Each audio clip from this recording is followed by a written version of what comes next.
Admirador de Newton, de Isaac Newton e dos princípios da ciência moderna estabelecidos pelo físico inglês, Kant escreveu sua obra-prima, A Crítica da Razão Pura, para demonstrar que a ciência só pode ser feita de acordo com os métodos, por assim dizer, utilizados na matemática e na física.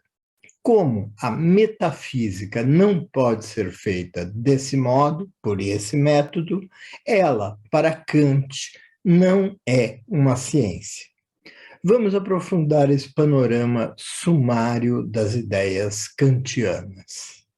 Na Crítica da Razão Pura, Kant estabeleceu que a matemática e a física são ciências porque partem de dados recolhidos da experiência e os organizam de acordo com o que chamou de categorias, que seriam conceitos a priori, isso é, que não vêm da experiência, mas sim da razão humana. Na verdade, esses conceitos, essas categorias são, segundo Kant, constitutivas da razão humana. Portanto, para a ciência, a experiência fornece o conteúdo, cabendo às categorias organizá-los e transformá-los em leis universais e necessárias. Um exemplo de conteúdo: a maçã caiu da árvore. Aplicando ao fato sua razão, Isaac Newton deduziu a lei da gravidade. Segundo Kant, a metafísica também usa conceitos a priori, mas os aplica a objetos de que não temos experiência, a saber, a alma, o mundo entendido como coisa em si, além de todas as aparências, e Deus.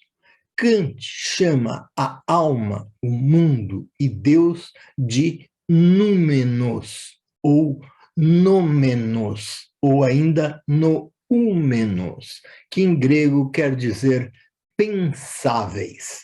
Eles são pensáveis, mas não são conhecíveis. O que podemos conhecer são os fenômenos, isto é, as aparências das coisas em si, devidamente filtradas pelas categorias da nossa razão ou ainda pela nossa subjetividade. Voltando à ciência, Kant percebeu quão importante é para ela o conceito de causa. Percebeu que a física de Newton é um conjunto de leis que se referem às relações entre causa e efeito. Por exemplo, calor é a causa da dilatação dos metais.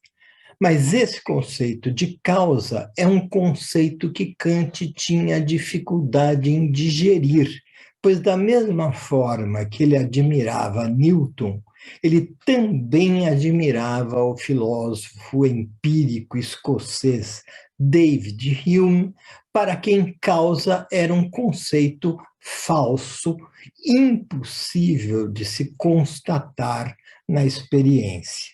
Para Hume, se o choque de uma bola de bilhar em outra bola faz essa segunda bola de bilhar se mover, não se pode dizer que o choque da primeira foi a causa do movimento da segunda.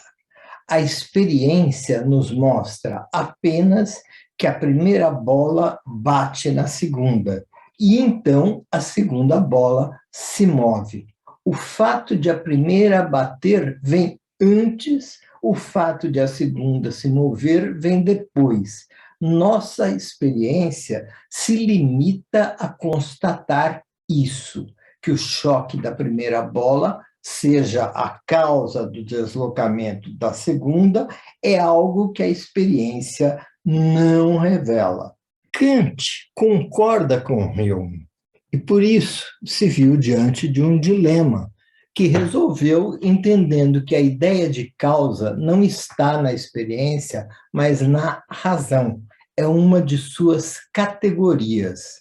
Mas, para Kant, a ideia de causa só pode ser aplicada no mundo da experiência, assim como Newton fez. Ela não pode ser usada na metafísica, como vários filósofos fizeram em relação à ideia de Deus, concebida como causa primeira do mundo ou de tudo que há nele. Voltemos, no entanto, à questão do fenômeno. Segundo Kant, tudo que podemos conhecer são os fenômenos. Não podemos conhecer os nômenos, as coisas em si. Mas se não podemos conhecê-las, então como podemos saber que elas existem? Afinal, elas estão além de nossa experiência. Para Kant, a resposta à questão é a seguinte: os nômenos, ou as coisas em si, são as causas dos fenômenos. Epa! Mas o conceito de causa não podia ser aplicado somente no mundo da experiência? Então, como é que o filósofo de Königsberg o aplica aos nômenos, às coisas em si que estão além da experiência? Obviamente, isso é uma contradição acerca de sua tese sobre a causalidade, por meio da qual, ironicamente, a metafísica se vingou da crítica de Kant.